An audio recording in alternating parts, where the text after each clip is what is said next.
Bien, estamos con el licenciado en Historia Fernando Sosa, luego de su charla sobre ferrocarriles aquí en lo que es la cuarta feria del libro en Cadacatí, en una producción de Cultura y Tradición para cadacatitv.com y también infoiberá.com.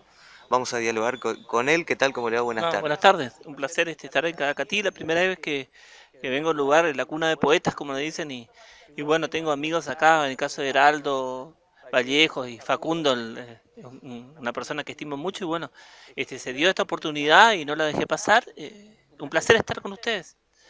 Exactamente, ¿no? Bueno, una charla muy enriquecedora. Sí, el tema de los ferrocarriles es un tema que le gusta a las generaciones que tienen más edad que quien me está entrevistando en este momento.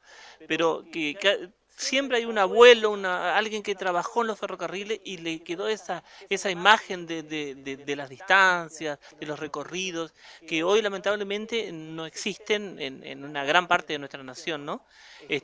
Todos apostamos a que pueda volver, pero la idea es contar lo que éramos y cómo dejamos de serlo, ¿no? Eh, Ustedes hacen un encuentro de poesía, de literatura, y yo me siento halagado que yo, que no hago ese tipo de cosas muchas veces, que hago trabajo sobre la historia, me hayan invitado a esto, viste que por ahí hay cosas que uno dice poesía, historia, y muchas veces van de la mano y muchas veces no, y cuando van de la mano hay que aprovecharlo.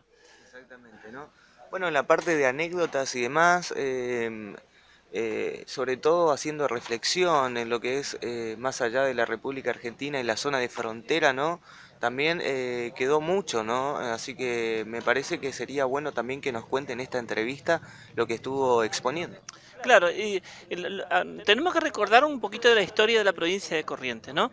Una historia que llega al ferrocarril en 1875 y era para que se transporten muy rápido las tropas a la frontera que tenemos con Brasil. O sea, el ferrocarril era un medio de transporte, y cómo es esa llegada del ferrocarril al sur de Corrientes hace que del otro lado, que es Uruguay y Brasil, pues triple frontera, cómo se hace en ese momento una idea también de ferrocarriles para ellos, y sin embargo cómo el capital inglés absorbe las rieles de los tres países, porque tenemos por un lado Ferrocarril del Este en Argentina, tenemos el Brazilian Great Southern en la parte de Brasil, y los ferrocarriles uruguayos, ¿no? Que son empresas inglesas.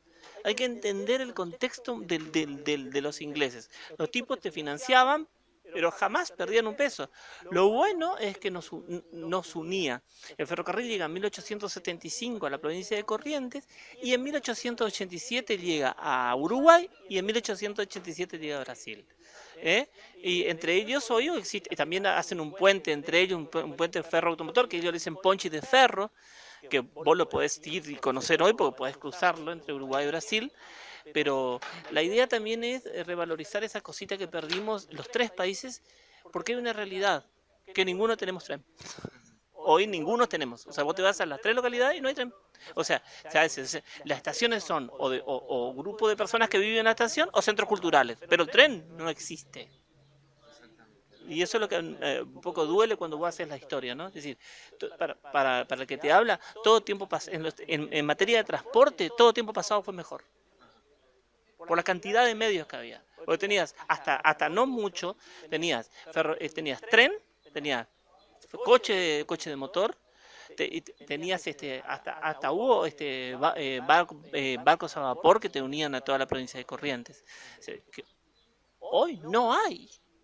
Entonces, no, la verdad de todo esto es que no hay, no existe eso hoy. Eso se resume, digamos, en lo que fue también la parte en donde terminaba la charla y mostraba la imagen en lo que eran las embarcaciones. Claro, hoy esos puertos tan lindos sirven para hacerte un chamamé muy colorido, por ejemplo, recuerdos en las tres fronteras, pero la realidad es que el comercio en esa frontera tan linda se resume a pequeñas lanchas, y depende del tipo de Como cambio. Montecaseros. Por ejemplo, y depende del tipo de cambio si te conviene o no. Pero estamos hablando de un 5% de toda la relación que podríamos tener con los brasileños y con los uruguayos. Es decir, debería haber una historia de frontera, igual que una historia propia, así como tiene cada catí una historia propia, Debería hacerse una historia de frontera, en el cual vos no seas brasileño, yo no sea argentino, que seamos de la triple frontera. Qué bueno charlar sobre todo esto, ¿no? Teniendo en cuenta que también a partir de estas anécdotas y bueno, este momento compartido también surgió la invitación para la feria de Mercedes, en lo que va a ser el noveno encuentro literario del Payubre y ya segundo nacional, ¿no? Sí, te cuento, vos, recién estuvimos hablando, una de las localidades que a mí me gustaría, Mercedes también se presta es una ciudad de las más tradicionales de Corrientes, una zona muy tradicional de Corrientes, en el cual yo, por ejemplo, no he participado nunca, y bueno, surgió la invitación, y bueno, lo peor que podemos hacer es mirar, porque estamos llenos de gente que mira, y ese es un gran problema. La inacción es lo peor que nos puede pasar. Porque vos fíjate, hay que crear espacios donde contar, donde te puedas contar, donde puedas discutir, hablar, sacar información y no creerte dueño de la verdad absoluta. Porque creernos dueños de la verdad absoluta nos llevó a lo que somos hoy, un país que quiere salir adelante, pero que no tenemos una idea cabal de hacia dónde estamos yendo. El ejemplo del tren es clásico, no hay un solo coche de motor.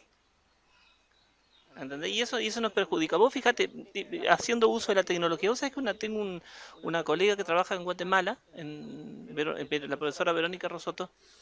Yo le pongo en el WhatsApp, le hago una clase de historia y ella estaba dando clase en su facultad y pone en Wi-Fi de su facultad la clase que yo le estaba dando y la pone para sus alumnos en los altavoces. Claro, Fíjate, una cosa impensada. Porque era una charla entre ella y yo que yo estaba hablando sobre un tema de historia argentina. Y los alumnos les gustó. Y me escucharon a miles de kilómetros de distancia una charla amena sobre historia. pasó también la frontera, estuvo en Uruguay, estuvo en Brasil Estuve en y Brasil le y abrieron las puertas de la sí, biblioteca. de la biblioteca. Siempre, como yo te decía, la curiosidad es la que nos tiene que llevar a hacer más cosas. Es decir, cuando vos cruzás el río, no te sentás en una silletita en verano, es decir, siempre preguntate, vos que me estás haciendo, ¿qué más hay del otro lado? ¿Habrá gente? ¿Cómo es la gente? A mí, la verdad que yo, dentro de la humildad que voy, yo pregunto, le digo, che, quiero hacer una historia de Me abren las puertas siempre, me han invitado a hablar en Brasil, en Uruguay. Yo soy un beneficiado de la historia porque a la gente le gusta escucharme. Exactamente, ¿no? Bueno, licenciado, entonces, luego de lo que ha sido también esta invitación, queda también comentar la última anécdota, ¿no? Del último viaje. Sí, yo tengo esas cositas.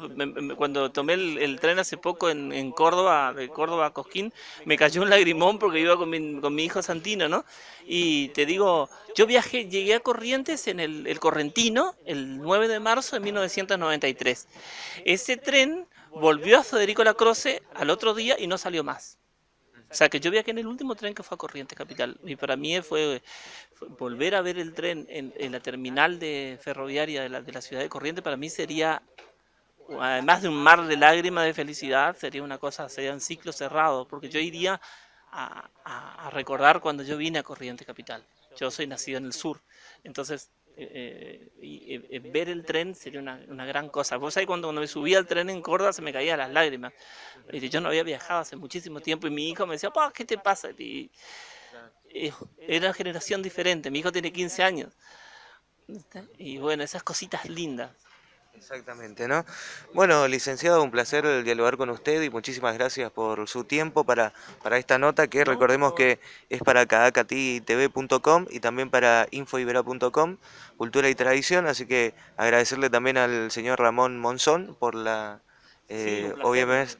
obviamente la gentileza y a usted. No, un placer, te vuelvo a repetir, estar acá para ustedes y no hace falta más que me digan, vení, que yo estoy a sus órdenes.